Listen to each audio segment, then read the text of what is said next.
Retailers should come together and say, hey, we're fighting fraudsters. It's not, I'm going to do a better fraud prevention job than the other guy. It's not a competitive advantage. It's a kind of table stakes for commerce. Michael Wright-Black, co-founder and CEO of Forder, an online fraud prevention company, says he's spent his entire life fighting online fraud, and that today, fraud costs companies $200 billion in annualized lost sales and accounts for $70 billion in annual fraud damages. We're seeing a 126% increase in the number of fraud attacks in the last 3 quarters. And he says many sophisticated online businesses are realizing that sometimes lost revenue doesn't just come from theft.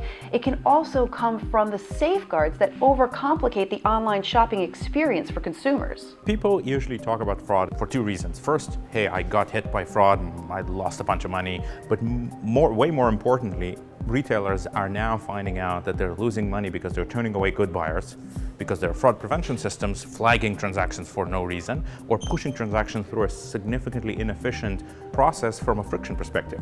Calling buyers, preventing buyers from buying certain cards, shipping it to certain addresses, requesting immediate shipment. And when you know in the world of consumer expectations of, I want it now and I want it to pay for it however I want it, if you don't give it to them, they switch to Amazon or they switch to one of the newer platforms. It's the kind of online intelligence that even big companies like Under Armour say is valuable to their e-commerce business, and one of the reasons why they found value in attending our NG Omnichannel Summit in Austin, Texas.